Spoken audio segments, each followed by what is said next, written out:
Diaspora affairs and the consular is different.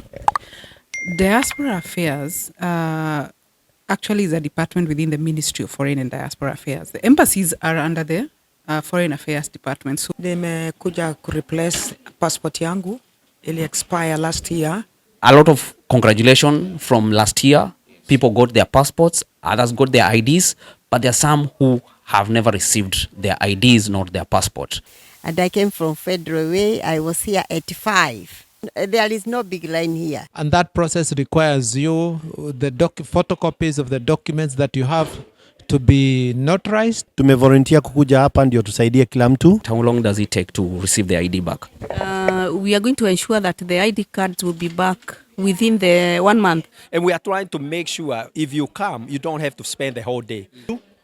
And I have actually gone all the steps. I'm remaining just 2 more to take a picture and then bring a money order. It took me a while to download, especially to download the documents. You have to resize it, like ilinisubua sana.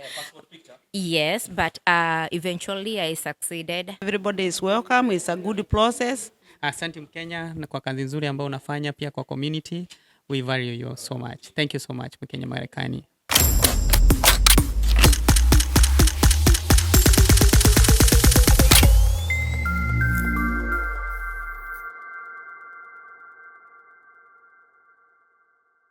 Yeah, mambo vipi ladies and gentlemen, karibuni ndani ya Mkenya Marekani. Tuko hapa hivi Umoja Presbyterian Church ambapo Wakenya wanakuja kuchukua their passport na ID. Unajua ni kitu moja kigumu sana kubadilisha passport ama ID ama kama unataka kurenew. Inakuwa kazi ngumu sana, lakini embassy yetu kutoka LA wamekuja na zile ambazo inajulikana kama consular services, zinaitwa mobile services.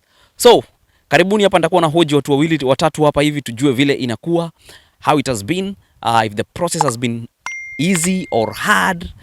Na kuna watu walikuja hapa 5 o'clock in the morning. Ni kama kuchukua visa. Don't go anywhere. If you're new here, consider subscribing, like and share. Let's do this. Let's go. Now, ladies and gentlemen, as I've told you, we will be talking to even the officials so that we can see what they are doing and what they're up to here in Washington. Karibu sana. What's your name? thank you, Gary. My name is Irene Karari, and I work for the Ministry of Foreign and Diaspora Affairs, specifically in the State Department for Diaspora Affairs. Yeah. So what exactly do you do here in diaspora? Let's say America, for instance. Okay. We are here because of what we are calling the mobile consular services. And so what we have done, we have, so that we can have a discussion or an engagement in a more friendly way with the diaspora, we have decided to bring the services to them. This is the passport services and the IDs and birth certificates and other services that we are offering. Yeah, from Nairobi. So we have brought officers from Nairobi, and we also have drawn officers from the Kenya Embassy in DC and also the Consulate General. So diaspora affairs and the consular is different. Diaspora affairs actually is a department within the Ministry of Foreign and Diaspora Affairs. The embassies are under the Foreign Affairs Department. So we sit there like the way immigration sits there, like the way trade attaches sit in the embassies. Mm-hmm. Yeah. So the idea is to post. Right now, we don't have diaspora officers in the embassies, but the idea later is to bring the diaspora officers within the embassies so that they mind the welfare and the rights of the diaspora from the source. Yes. So probably in layman's language, you can mention like what you do in diaspora, and especially for this trip. So for this trip, basically this trip, like we are calling it, it's a mobile consular services. So we are bringing the services to the people. So you don't have to go to DC, you don't have to go to LA, you don't have to go to New York, and of course you don't have to go to Nairobi. So we bring the services to you. So what we are coming to do here is to facilitate applications and renew of passports, application and replacements of IDs, application of birth certificates, declaration of dual citizenships, and other services that we have on board. Yes. So it means Kenya accepts dual citizenship. Kenya accepts dual citizenship, of course, with the promulgation of the Kenya Constitution in 2010. What it means is that if you if you got citizenship in America before 2010, you automatically lost the Kenyan citizenship. So what you come here to do is, because now the constitution allows you to be a dual citizenship. So you come here and declare that first of all you're an American citizen. So you come and declare so that you're now able to regain. Yeah, that's the whole idea. So you declare that you're an American citizen, and then now you apply also for regaining the Kenyan citizenship. Yeah. Of course, a good tree does not lack people who will throw a stone here or there. And there's been a complaint because, first of all, it's big up to you guys for coming out last year and applying this. We've never had that. We've never had the government moving city to city or state to state to accommodate Kenyans to apply for passport or renew their passports. But last year, a big number turned out, and a lot of them still complain that they did not receive either their IDs or their passports. Do you have anything to say about that? I would say that in any process, when you start a process, you'll always have teething problems. And because of sometimes the large numbers and the number of hours that Kenyans were here, and also the officers from Nairobi and the embassies were working, there were teething problems here and there. We have seen cases where an ID has come with the wrong photo or the wrong details. Today we just changed a passport that had the wrong place of birth, So those teething problems are there. Sometimes also because of the large numbers in Nairobi, probably there was an issue in processing them. But because we know the problem that is there, and that's what I'm telling the diaspora here, allow us to take the feedback back to Nairobi and see how we can fast track anything that could be pending. Yeah. And of course, being the second time or the third time we are doing this, Kenyans should expect a better process. We may not have the same problems we had because it's continuous improvement. Yes. Yeah, we have learned as we go along. Actually, for me, it's a good thing because last year there was a little confusion, if not more. But today, there's more order. People are coming out in and going out like quickly. So I think that's a good thing for you. It's a positive for your side. Thank you very much for the compliments. And we will be back. Maybe what I needed to say also is that we can no longer ignore the diasporians. The remittances we are receiving from the diaspora has surpassed coffee, tea, and tourism combined. So we cannot sit in Nairobi. So this is the main export for Kenya. This we don't export people, but there's nothing like labor export. Yeah. But we cannot ignore people who are funding our economy. So that is why we have decided, first of all, to bring the services to you people so that you can bring, or you can come closer to us as a government so that we can engage and see what we can do more. And if you look at it, that is why the Kenya Kwanza government has established a department that deals specifically with diaspora.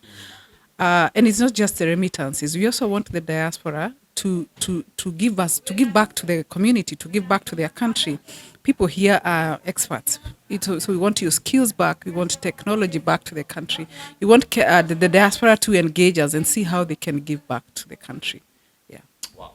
That's amazing. I'm not going to keep you because I see the lines are waiting for you. But what is the other thing that you can do? The challenges that you found, and what is that other thing that you can do for next time? I think what I have seen is we have Kenyans really willing to engage or to take part in this process as volunteers. So maybe what we can do is to publicize this more, or even to ask the diaspora associations to pass this information and let it trickle down to the least of all, so that we have as many people as we can. I've had cases where somebody said, I had this about this yesterday, and so I have come, and sometimes they're not, they don't have the right documentation. So we want this information to get down to the roots, and also for people to be well prepared. Yeah. I would also ask diasporians to ensure that they go to our website. Go to our social media and look at what you're required to do so that you come prepared, so that we also serve you, we can serve you as fast as we can. Mm-hmm. Yeah, so those are some of the challenges I have seen, people coming when they are not ready with the documentation. Do you think that this process can be online in some few years to come, like fully online, so that we don't encounter such humongous numbers and they expect result in 3 days? Yeah, so I think the government is going out we are digitizing our services, and I would just ask diasporians to be just more patient. We are in the process of putting our services online on ecitizen. So as I can promise, as we go along, most of these services will be online. Yeah. Thank you so much. I really appreciate for your time. And ambia Wakenya kitu wenye hawajakuja bana. Kenyans who are not here for the services, you guys are missing out. Come, let's engage. Sometimes people just want to come and speak Swahili, hear what is happening at home. So just come. As you get the services, you also get to engage and get to learn more about what you're doing here and how life is on the ground. Asante sana. Yeah. God bless you. Thank you. Yeah. Okay, ndakuuliza tu maswali mawili matatu hivi about how the process is going. You start with your name, of course, so that people can also know who you are talking to. My name is Lucy Karanja. I'm in the Department of National Registration Bureau. We are based in Nairobi, Kenya, and we came for this exercise. Okay. Yes. So at this desk, what's happening right now? We are receiving applications for the ID card.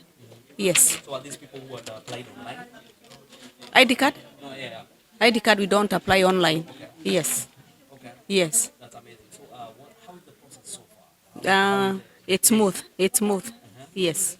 The queues are well organized. People have their documents, so we have no problem. We are moving on well. First and foremost, we want to thank you for coming last year and this year. And I think we need to brush a little bit about last year first. There are people who applied and got, and there are others who didn't get. Can you talk a little bit about that? They applied and they never got? I will not comment on that because I was not involved in the exercise.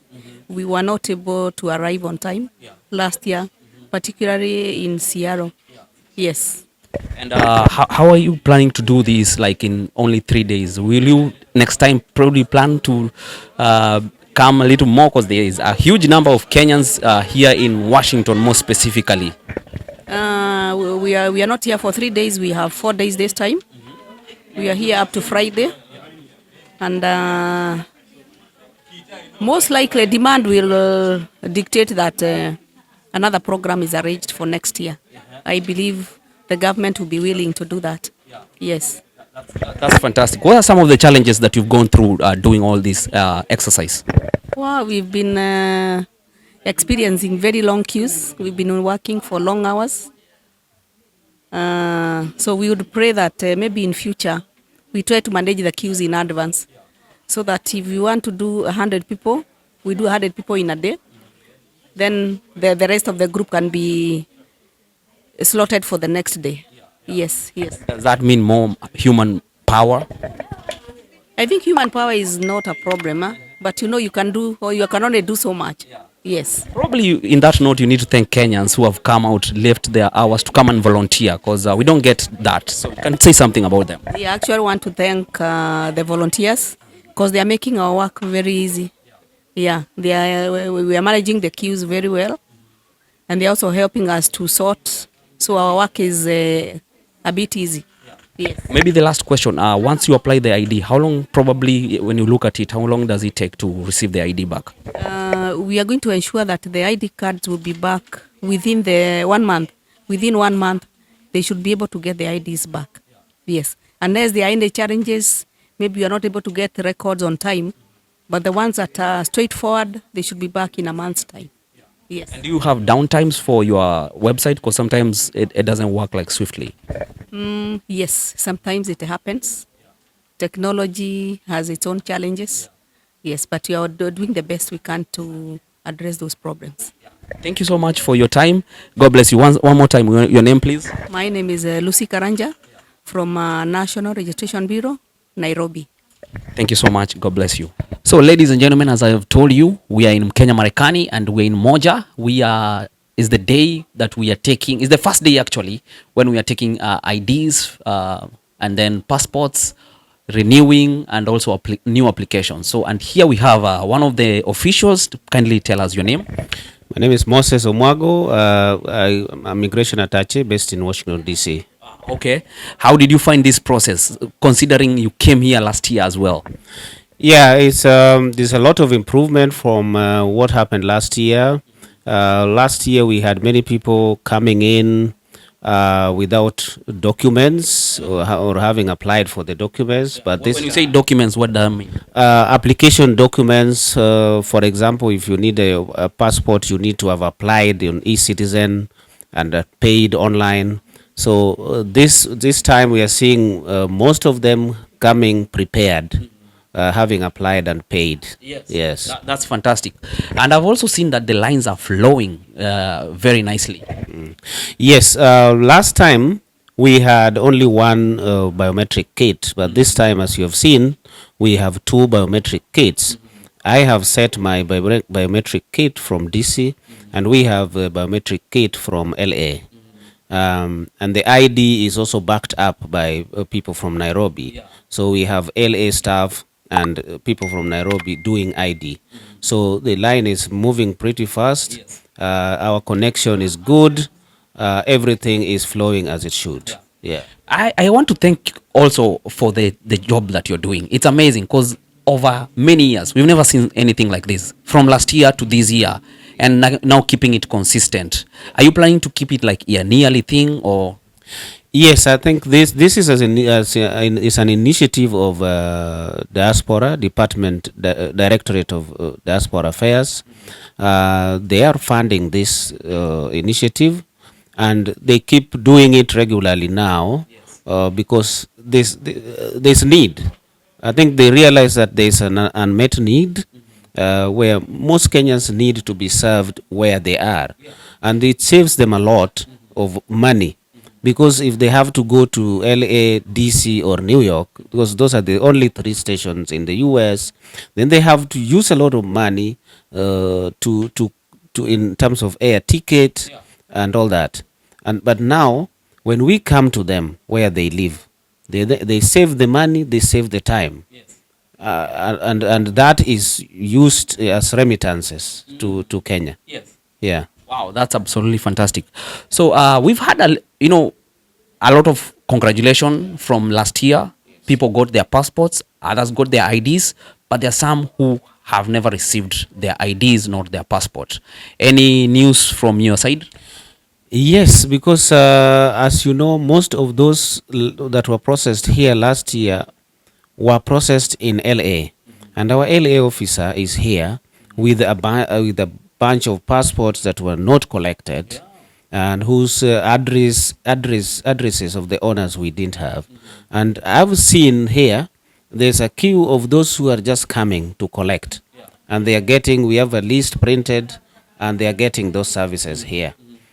If there's anybody who did the passport last year but have not received theirs, they should access the venue, and we will assist them to know the status of the passports. I understand there's a point that there was a huge backlog of printing the passports. Is it still there? The backlog is being addressed. If you've been following the news, the Kenyan news recently, none other than the PS for Immigration and Citizen Services, Professor Bitok, announced that the booklets are coming, and in huge numbers. That's going to clear all the backlog. I know that there was a sort of a hitch in terms of an availability of booklets, especially the 34 pages. But now, we were promised by Professor Bitok, the PS, that this month we will not only get the booklets, but we'll also get the new printing machines.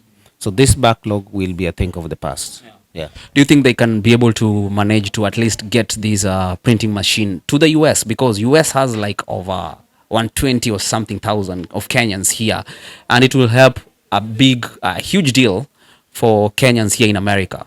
Well, it's remember that in the old passport system, we were printing in the US. But now as we move to e-passport system, the standard international practice is that printing of passport is centralized at one place for the sake of the security and all that, so that there's uniformity and there's no issue of security. Okay, so that was all centralized, but that is there is not a problem really, because whenever we have booklets and the printing machines are working well, we have had the turnaround time, even reducing to 3 weeks. Yeah, and I know that this is going to be reduced even further. Yeah. Wow, that's amazing. Probably maybe tells Kenyans who have not yet had faith in you guys, what you guys can do. What do you tell them?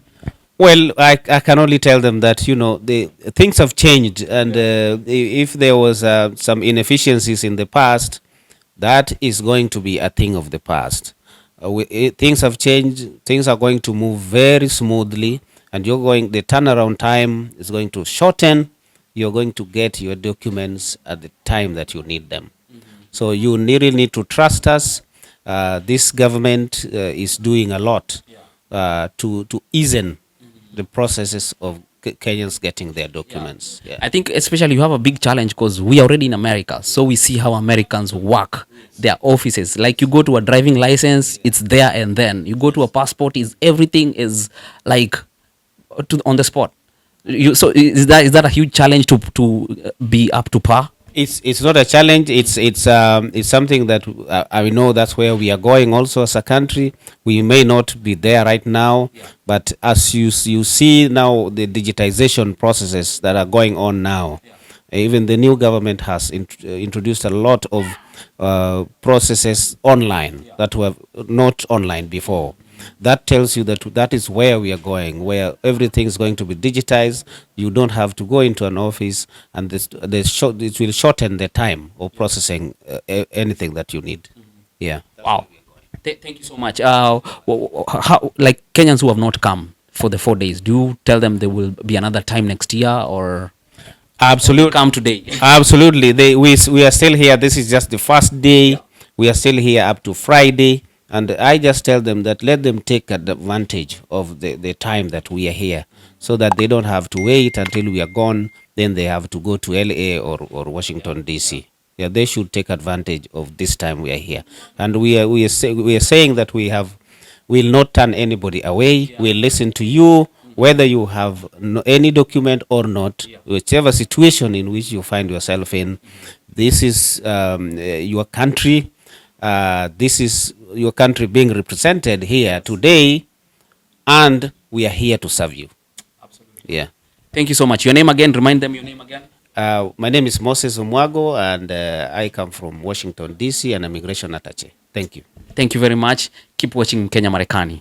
So, ladies and gentlemen, here we have none other than the chairman of this community, who, through Northwest community, they make sure that Kenyans and their affairs run smoothly, especially when we have this process of Kenyan receiving their passports, applying for new IDs, and also renewing passports. So we have here none other than John Kimani. Yeah. Yes, Gary, as you know, we are here trying to give these people the service from Washington, D.C., from LA. The government has been so kind to us. We don't have to send our people to those two various places. So they have come here to at least give the service. And it has been a flawless process so far. From this morning until now, we have seen a good number of people come by, and we are encouraging people who need to renew their IDs, those people who need to renew their passports, people who need to get dual citizenship, people who need to get emergency traveling documents, people who need to get dual citizenship for their kids, or at least have their kids, get some IDs. This is the time. They're going to be here for the whole weekend. Yeah. And they are going until the 12th. So I imagine until Friday we are here. You can come during the day. Yeah. And the process is running flawlessly this time. Absolutely. Because we have become so familiar with it now. We have set up every station where people are being helped. Even if you come and you don't have your e-citizen, we have the ability to get there for you. We have set people at different stations where people can be helped. Yeah. We are trying to make sure everybody who comes here can be helped today. Get the service that they need, and then they go on home. Yeah. Yeah. So far, so many people have been served, and they have gone on home. So we are happy about this, about what is happening.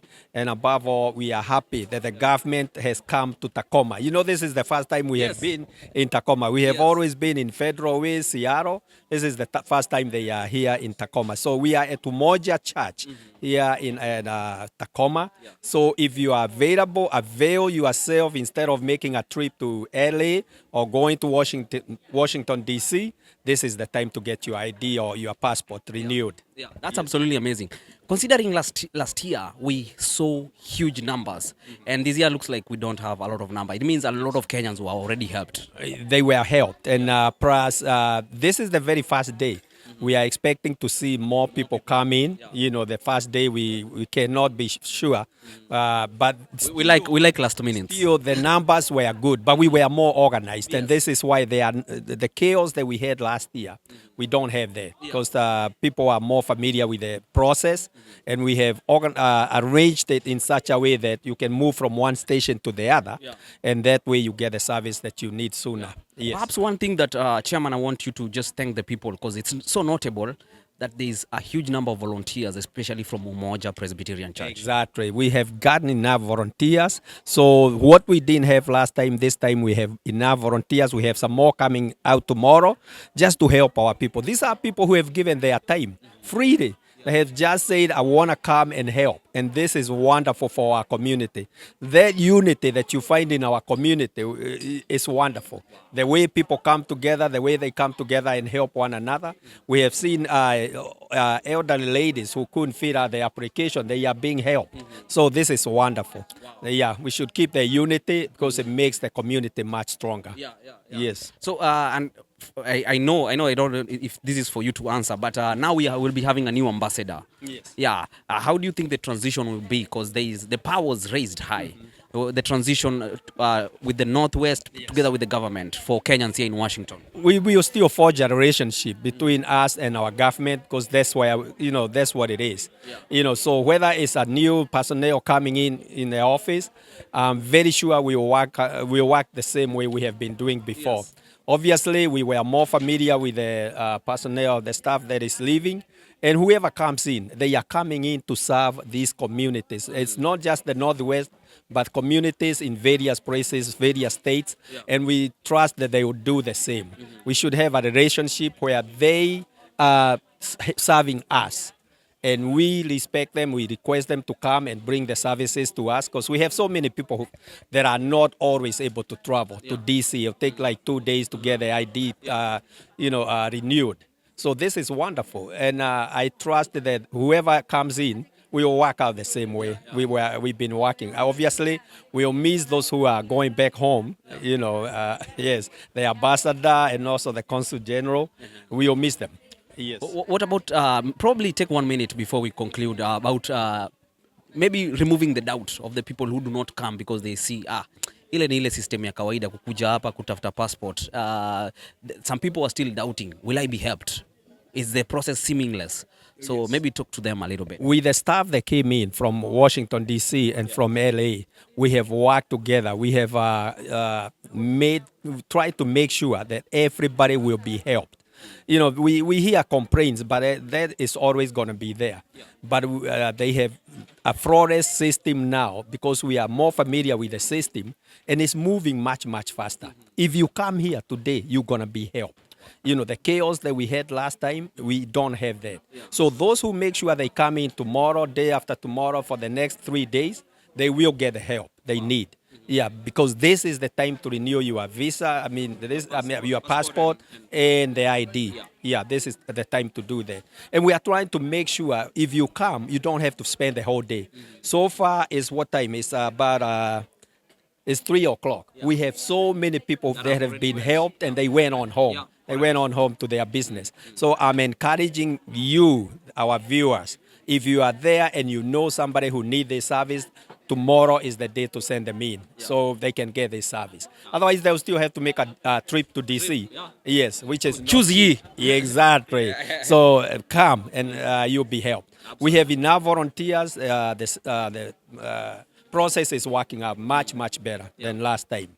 but we are even more experienced, as you know. Course, yes. Once beaten, twice shy. Exactly. Thank you so much, Bwana Chairman. God bless you and the good job you're doing for our community. Yes. Yeah, ishi milele. And keep up the good work that you are doing. At least you are connecting this process with our viewers out there, and we are encouraging them to come. This is their time. Absolutely. Yes. Thank you so much, ladies and gentlemen. Remember to subscribe to our YouTube channel. This is Mkenya Marekani, where we bring you all the news here in Washington. God bless you. If you are not subscribed to our channel, make sure you subscribe, like, and share. Ndani ya Mkenya Marekani. Because if you didn't see it in Mkenya Marekani, probably never happened. Cheers. Haya, ladies and gentlemen, as I've told you, kuna watu walikuja saa 11. Hebu acha tujue huyu nani hapa. My name is Ruth Simon. And I came from Federal Way. I was here at 5. Wow. And the way we are attended, we are attended in a good way. People are attended, and there is no big line here.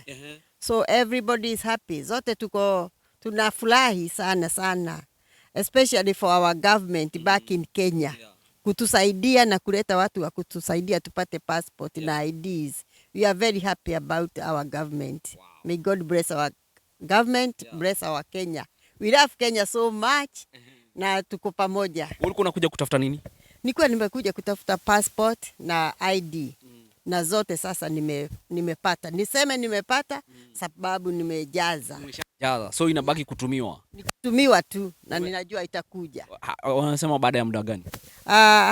Sikuuliza muda sababu nilikuwa na hamu sana yake ya kuipata.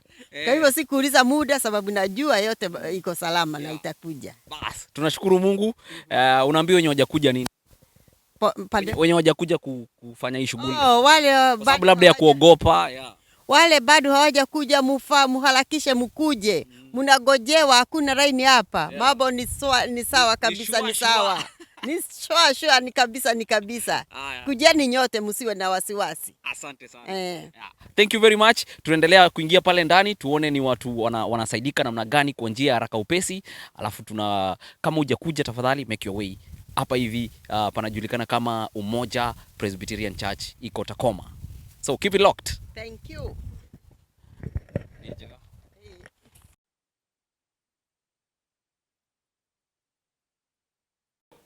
Hi, my name is Eunice Njao.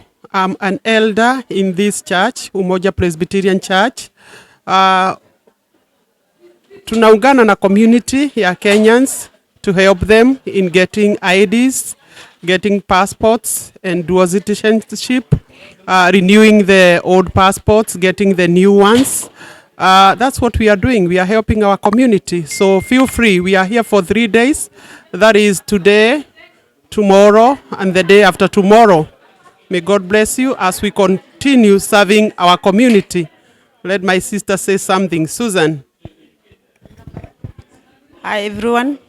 My name is Susan Mutahi.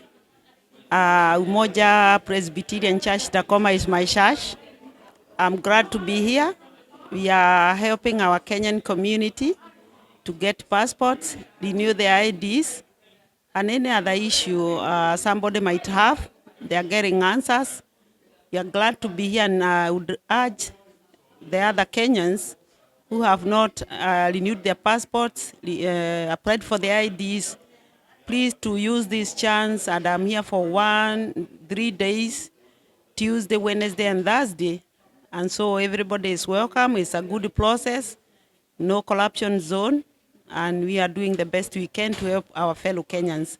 Thank you so much. We are registering. We are registering. When people come, you register, you give somebody a number, and then you register depending on the application somebody is making, like the passports. We register them differently, the ID, lost, renewal, new application. That's what we are all doing. That is what we are doing here. And we are welcoming everybody and answering the questions as they come. Hi, fellow Kenyans. I greet you all in the name of Jesus Christ. I am here at the consular services that has been brought, the service has been brought to us here in Tacoma. And we are very grateful because of our Kenyan embassy back home and also here the consulate of Los Angeles. And we are here because they have brought us these services. I came here personally because of my travel documents that I want to renew. And I have actually gone all the steps. I'm remaining just 2 more to take a picture and then bring a money order and all will be well. I want to congratulate this team that has worked tirelessly and they're working very hard and very quickly. Everything that they are doing here is very swift and actually they are doing a good job. It's very commendable.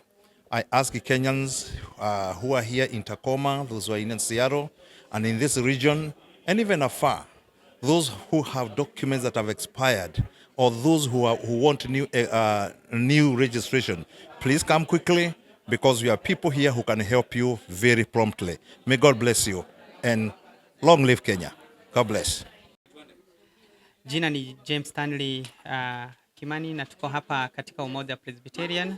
Leo consular service imeletwa they call it mobile consular service ambayo imeorganiziwa na Foreign Affairs Ministry. Na sisi kama Umoja Presbyterian tumejitolea ili tutaweza kusaidia watu kujaza their passport. Kuna wengine wanakuja kama hawana, they don't have their ecitizen. So from this table we are trying to correct their ecitizen accounts and also trying to help them upload their pictures, their ID, their passport. And from this point we are sending them downstairs where the consular services are being offered. And the process has been so good. We started around 8 in the morning, and so far I think we have served more than 200 people today. Yeah. And I'm here with my sister all the way from Oregon. She's also supporting this system to process well. Yes. We are here from today, with Tuesday, the 9th, up to Friday, which will be the 12th. And every day tutakuwa tukikutana saa 2 mpaka saa 11 na the last registration tunachukua ya mwisho ni saa 10. Yes. Asante Mkenya na kwa kazi nzuri ambayo unafanya pia kwa community. We value you so much. Thank you so much Mkenyamarekani. Kwa majina naitwa Eunice. Nimekuja kureplace passport yangu ili expire last year January, and I'm so grateful that our consular is here to renew our passports. Kwa hivyo ninangojea, niko kwa laini nikingojewa nisaidiwe. Nimepunguziwa mizigo ya kwenda mbali kuirenew. Thank you so much our consular. We appreciate you and God bless you for bringing help just around us to help us Kenyans in the US. Blessed time. Support. You are really doing a great job. The Lord bless you. Okay, my name is Professor Gashohi Jenga. Now, I'm here at Umoja Presbyterian Church. We are here for mobile consular services where we are helping people those who have lost ID cards and those who have lost passports and those who are replacing from old passport to East African passport.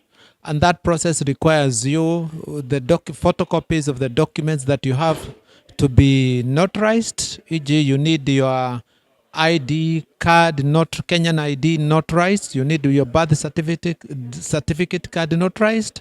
You also need copies of your passport notarized. Also, it is important for you to have e-citizen account username and password so that you can be able to upload those documents, and eventually you'll be able to upload all the required documents, pay the required amount, and then you print the receipt. Have 2 envelopes with one self-addressed envelope so that once they take your documents and verify them, they can mail you back your passport of your ID. So we are here today and tomorrow, and our offices are also in Federal Way, 1305 South, 312 the Street, Federal Way, Washington, 98003.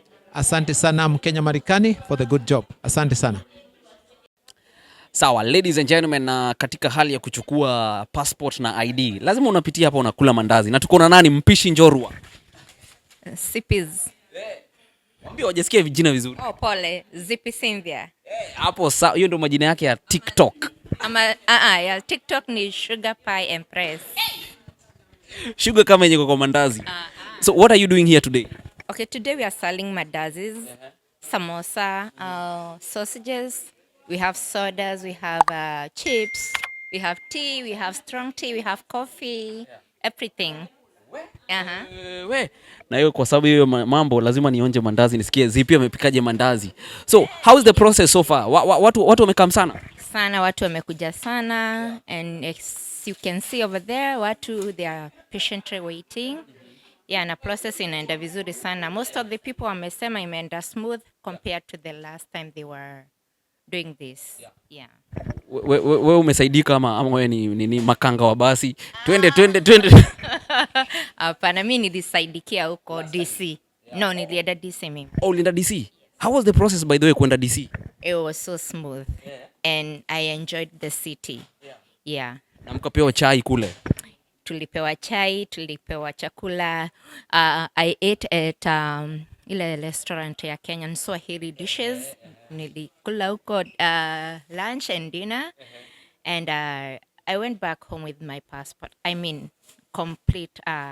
Same day? Yeah, I completed my process and then passport nikatumio after. It was like about 3 weeks. Yeah. Yeah, in a work. Do you have to book an appointment? Yes, I did online. And the process is seamless because some people say at hiyo online ina hang na vitu hizo. It took me a while to download, especially to download the documents. You have to resize it, like ilinisumbua sana. Passport picture? Yes, but eventually I succeeded. And when I went to DC, ilikuwa too smooth kabisa. There is a guy by the name Abdul. He is so helpful. And I called him later kumuuliza kama passport iko karibu, akaniambia yeah, itakuja within no time. Na by the way, within 3 weeks nilikuwa nayo. Sasa wewe ni wale watu ukiingia Kenya hakuna mtu anakusumbua? Sasa mimi kutembea Kenya ni kama narudi tu, you know. Hakuna mtu ananisumbua. Yeah, it's a very good. So plus ID you did at the same time?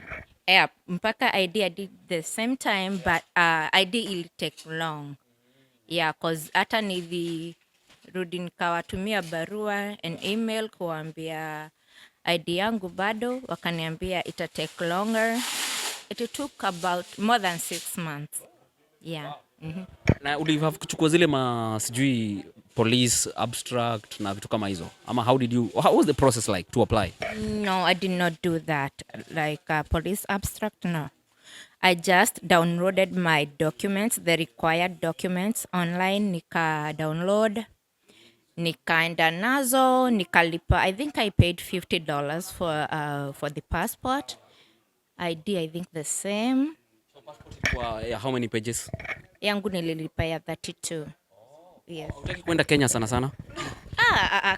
Okay, I love Kenya. Yeah, of course. Home is home, east or west. Yes, but I would love to visit other countries because Kenya nimezaliwa huko, nimelelewa huko, so I have a lot of experience ya Kenya, lakini sasa nataka kutembea kwingine. Me and you same was up. Sasa tutaenda Jamaica. Cruise ship ya Jamaica tunaingia. So Caribbean. Sawa. So guys, kuja uchukue passport yako na mimi sana peo kedadhi hapa, kedadhi kenene. Hakuna mafuta mingi, they are very clean, hakuna mafuta mingi.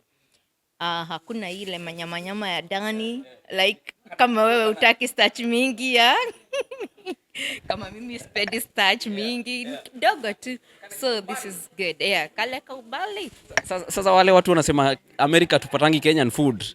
Kuna samosa hapa, kuna mandazi, kuna chai yenye imepikwa na ketepa, buy Kenya, jenga Kenya, na kuna nini ingine? Probably kesho zitakuwa. Kesho we'll have nyama choma, sukuma, ugali, mokimo, kachumbari. Najua watu wangu online hata wamepata njaa. So, cheers, keep it ndani ya Mkenya Marekani as I get more interviews. God bless you. Hi there. Hi guys. My name is Geoffrey Wachira wa Kimani, popularly known as Chi. We are here today as I'm a member of this church, Umoja Presbyterian Church, Tacoma, Washington, and we are here to help people as volunteers, as members of the community, and as Kenyans at large, just to make sure that everything goes on well. Tumevolunteer kukuja hapa ndio tusaidie kila mtu. Like me, I'm just making sure that everything goes on. If anybody has a question, I direct him or her. Ndio iflow. So we are here helping our community, and we are so happy to be part of this good initiative. Ndio hiyo sasa.